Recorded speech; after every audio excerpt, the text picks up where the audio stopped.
We asked you guys the other day what position groups you want us to talk about in this 2026 recruiting cycle. I saw a lot of quarterbacks in the comments, so that's what we are going to talk about on today's video. And look, guys, commitments could happen at any time, so I don't want you to miss out on any Alabama news out there. So turn those notifications on for me so you get notified for every single video or, short that we put out here on the channel. Go back to where you first subscribed at the main homepage. Click that bell icon and change it from personalized to all so you don't miss out on any videos or, social posts that we put out here on the channel. So go turn those notifications on and do not miss any Alabama football news or rumors.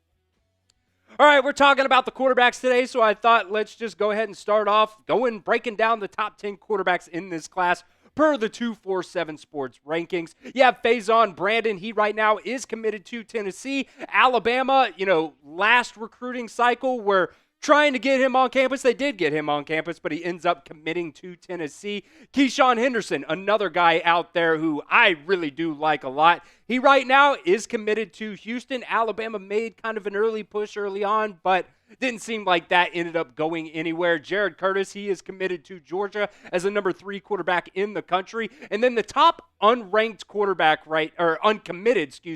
quarterback right now is Ryder Lyons, but there are predictions for him to commit to USC. We'll see if that happens, but as of right now, number 4 quarterback Ryder Lyons is uncommitted, and then you also have Bell, who is committed to Texas right now. Going over to number 6, you have Landon Duckworth, who is a guy that I know a lot of Alabama fans have said, hey, why aren't we going after a guy like Landon Duckworth? He is from Jackson. He's the quarterback for E.J. Crowell as well, so you got that connection there, but doesn't seem like maybe if Alabama were to go after him that there would be kind of that reciprocal interest, from Landon Duckworth. But he is the number 6 quarterback. He is uncommitted right now. Ole Miss, South Carolina seem like the two schools really in the mix for him.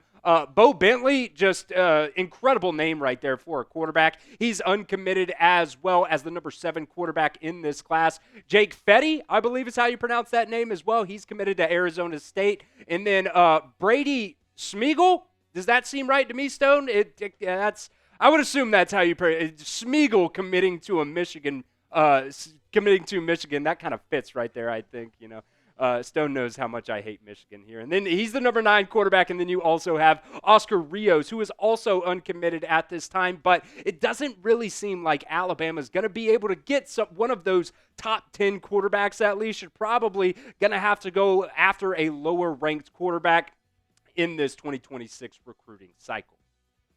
So let me know, will Alabama flip a top 10 quarterback? We just went through some of the top 10 right there, and 6 of those guys right now are committed, 7, something like that. So let me know, out of those 6 or 7 guys, will Alabama flip one of them? Let me know what you guys think at the pinned comment of today's video. Type Y for yes or N for no at the pinned comment of today's show. All right, next up here, you have Derek Zammit. He is a 4-star quarterback, number 6 player as well, out of the state of New Jersey. Alabama was going after him, pretty hard early on, but he ends up committing to Washington on April 19th. He visited Tuscaloosa for a day. Alabama, Washington, Mississippi State were really the 3 teams in the mix heavy there for Derek Zammit, but Zammit ended up committing to Washington just 1 week later on April 19th. We'll see if Alabama ends up really pursuing him hard later on in this process. But you see right here, I think one of the trends that we're going to continue to talk about at this quarterback spot is guys that throw a lot of touchdown passes and don't throw a lot of interceptions. 35-4 is that touchdown pass to interception ratio there for Derek Zammit. And he's also a guy that can get it done on the ground as well. Over 8 yards per carry, over 500 yards, 6 touchdowns rushing. So if you want somebody that is going to be a player that, takes care of the ball, but can also use their legs and make some plays as well, Derek Zammit's a guy. But right now, as of right now anyways, he is committed to Washington. And we touched on it a little bit just a second ago, but the struggle's going to be real in terms of getting a quarterback in this 2026 class. Alabama, they're going to have a tough time finding a top-ranked quarterback after the addition of Keelon Russell. Any quarterback that is interested in Alabama should know that it's only a matter of time before Keelon Russell becomes the starter here at Alabama.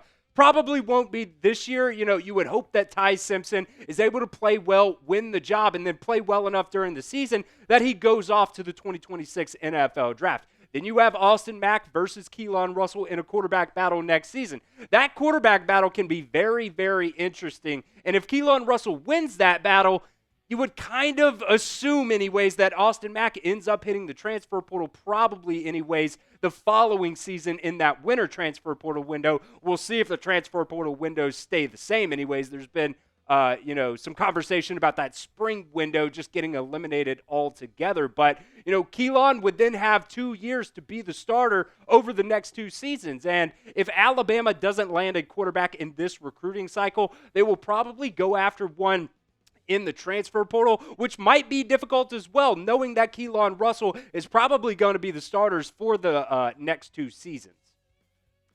So how will Alabama land its next quarterback that they add to this roster? Do you think they get it from the transfer portal? Type P. Do you think they go to the high school ranks? Type H. I really don't know what it's going to be. It's been very hard so far anyways to recruit a quarterback in this 2026 cycle. Kind of think they're going to go that portal route, but like I said, with Keelon Russell on this roster, that still might be a hard thing to do as well. So let me know what you guys think. How will Alabama land its next quarterback that they add to this roster? Type P for the transfer portal or type H if they get him out of the high school ranks. All right, the next guy, we actually put a short out on this guy yesterday. Matt Ponatoski, I think, there's no W in it. I kept saying Ponatoski. There's no W in it. So I'm going to say Matt Ponatoski. He is a 4-star quarterback right now, number 296 overall. Went down just a couple of spots in the rankings over the summer here. Number 22 quarterback, number 12 player out of the state of Ohio.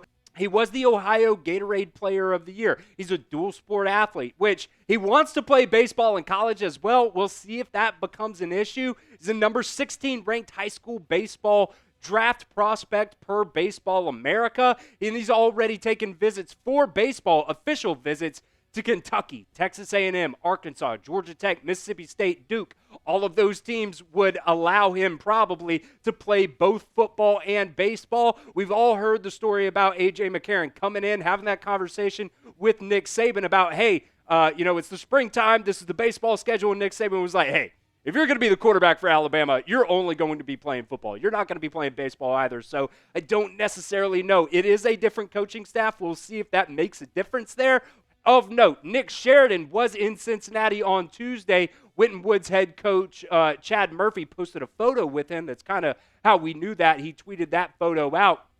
And then about a day later, I believe it was, Steve Wiltfong reported that Nick Sheridan swung by Archbishop Moeller to visit him on Tuesday as well. So this is another kid. Man, I know it's high school, but these stats are absolutely ridiculous. 4,200 passing yards, 57 touchdowns, 3 interceptions, and a 70% completion percentage. In 12 games, he threw for at least 3 touchdown passes. In passing yards, that was a school record. Touchdown passes, that was a school record as well. So we'll see how hard Alabama goes after Matt Ponatoski. But, man, this kid, a little bit lower ranked, but might be a guy that, is willing to sit in this quarterback room and learn for a couple of seasons. I do think one of the biggest things when it comes to him is he is one of the best baseball players in the country. He wants to play baseball at the collegiate level as well. I don't necessarily know if Alabama would let him do that. One more time before we get out of here, make sure you guys turn those notifications on for me. Go click the bell icon, change it from personalized to all so you don't miss out on any Alabama news out there. Commitments could happen at any point, so when they do happen, we'll put videos, shorts, community posts, whatever it is, out on the channel for you guys, so do not miss out. Go turn those notifications on and make sure you are subscribed.